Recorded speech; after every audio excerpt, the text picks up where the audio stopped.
Once upon a time, the king of Benares went on a picnic in the forest. The beautiful flowers and trees and fruits made him very happy. As he was enjoying the beauty, he slowly went deeper and deeper into the forest.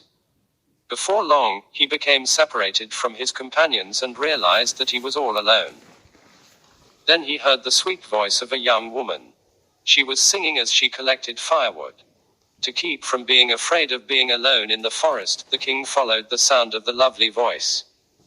When he finally came upon the singer of the songs, he saw that she was a beautiful fair young woman, and immediately fell in love with her. They became very friendly, and the king became the father of the firewood woman's child. Later, he explained how he had gotten lost in the forest, and convinced her that he was indeed the king of Benares. She gave him directions for getting back to his palace. The king gave her his valuable signet ring, and said, "If you give birth to a baby girl, sell this ring and use the money to bring her up well. If our child turns out to be a baby boy, bring him to me along with this ring for recognition." So saying, he departed for Benares. In the fullness of time, the firewood woman gave birth to a cute little baby boy. Being a simple, shy woman, she was afraid to take him to the fancy court in Benares, but she saved the king's signet ring. In a few years, the baby grew into a little boy. When he played with the other children in the village, they teased him and mistreated him, and even started fights with him. It was because his mother was not married that the other children picked on him. They yelled at him, "No father. No father. Your name should be no father." Of course, this made the little boy feel ashamed and hurt and sad. He often ran home crying to his mother.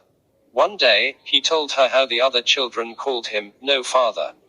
No father. Your name should be no father."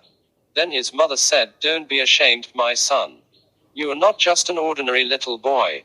Your father is the king of Benares." The little boy was very surprised. He asked his mother, "Do you have any proof of this?" So she told him about his father giving her the signet ring, and that if the baby was a boy she should bring him to Benares, along with the ring as proof. The little boy said, "Let's go then."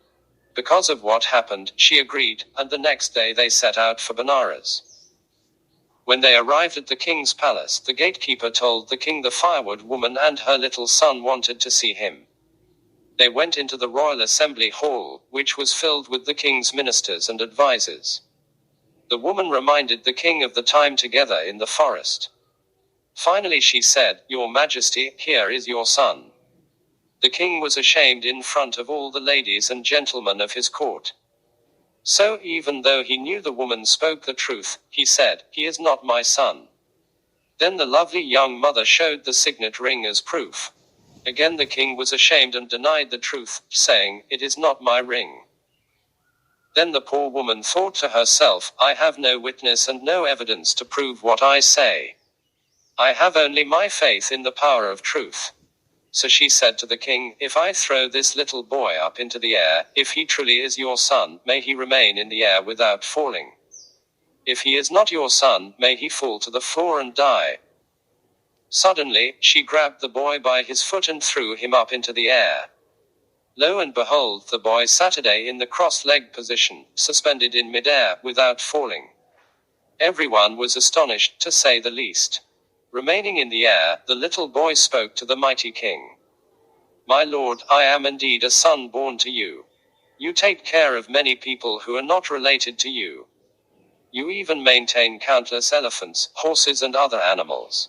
And yet, you do not think of looking after and raising me, your own son. Please do take care of me and my mother." Hearing this, the king's pride was overcome. He was humbled by the truth of the little boy's powerful words.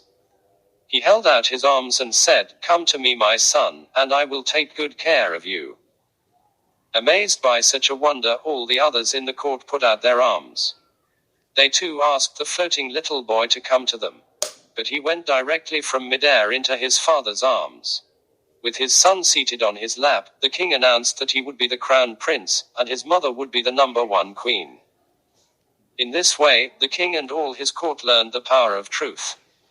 Benares became known as a place of honest justice. In time the king died. The grown-up crown prince wanted to show the people that all deserve respect regardless of birth. So he had himself crowned under the official name King No Father. He went on to rule the kingdom in a generous and righteous way.